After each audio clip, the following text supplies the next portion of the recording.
محمد رضا ولد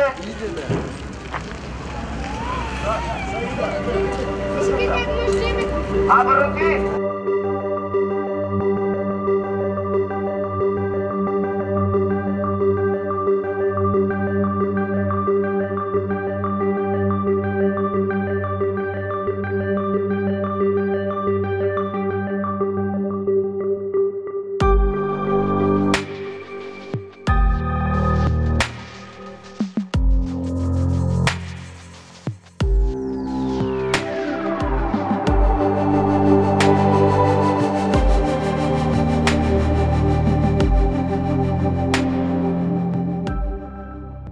katılımcılar, değerli basın mensupları,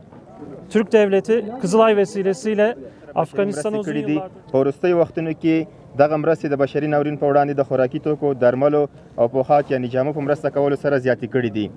د دولت لخوا د دغو مرستو سربیره د ترکیې د غیر دولتي مؤسسو لخوا چمتو شوې بشري مرستې هم د افغانانو سره زموږ په ملاتړ کې مهم رول لوبوي. د غیر دولتي مؤسسو دغه مرستې د دې ښکارندویي کوي چې ترکان او افغانان له زړونو څخه له یو بل سره اړیکې لري. د فتحي ټولنې د داخلي مهاجرت چې د افغانستان په ستونزو کې لومړیتوب لري ته د حل په موخه د مهاجرینو سره مرسته وکړه. مخکې له دې چې سخت ژمی راشي اړینه ده چې دغه خلک چې له خپلو کورونو څخه لرې دي ژر تر ژره بیرته خپلو سیمو ته ستانه شي. په دې برخه کې به ترکیه د خپلو ټولو بنسټونو سره د افغانستان د کډوالو راستنېدونکو چارو وزارت له فعالیتونو څخه ملاتړ وکړي. همدارنګه د نن مرستې سره هممهاله د IHH ټولنې لخوا په دې سختو ورځو کې د 1000 ټنه غنمو په مرستې کولو سره د افغان ولس تر څنګ ولاړه ده. دغه غنمو تخم چې خپله ځان تازه کوونکي تخمونه دي د سوکاله افغانستان هدف ته په رسېدو کې مهم دي. زموږ ډېرې غیر دولتي موسسې چې له افغانستان سره مرسته کولو ته چمتو دي په راتلونکي کې به هم د اړوندو افغان چارواکو سره په همغږۍ خپلو مرستو ته دوام ورکړي.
امروز ما تشکری خاصی از معاون صاحب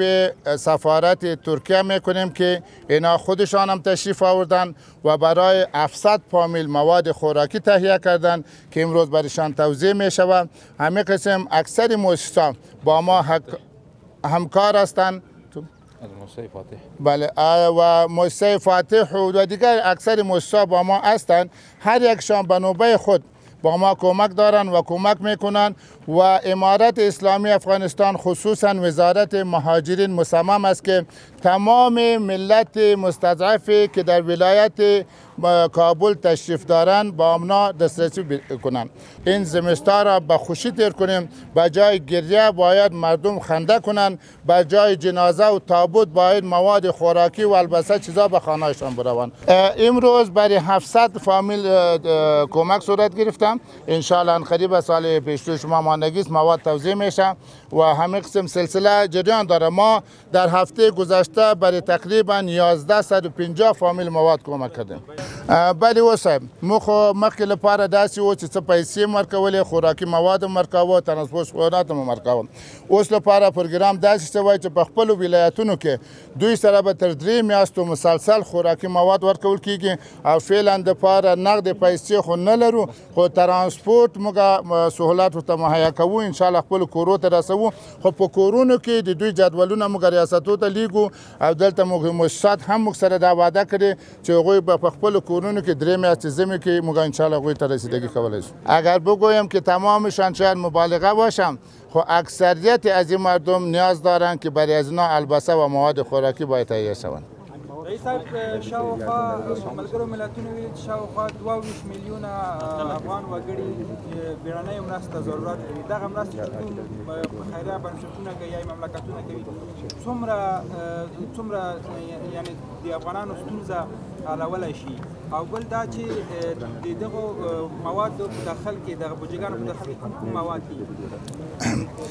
دا خو واقعیت ده چې ملت د افغانستان د ما مخکې درته وویلې چې مخکینی حکومت غیر فقر بیچارګي دربرري او نیستي بل شی په میراث کې نه دی پرېښي او کوم میلیاردو ډالرونه چې راغلي او تاسو خپله شاید سانۍ چې هغوی خپل ځانو ته بلډینګونه او بینګونه جوړ کړي هغه خو د هغوی کار ده خو ملت واقعا دوی 22 میلیونه ویلي زه فکر کوم چې له دې به هم زیات ضرورت ولري په امارت اسلامي افغانستان کوشش کوي تر یو حده پورې دوی ته رسیدګي وکړي او ټولو مؤسساتو انجوګانو بنسټونو ته زموږ اپیل ته او مخورو تجارانو ته چې هغوی هر یو په خپل نوبت سره کومک وکړي پاتې شو دا مواد چې تاسو وایي په دې کې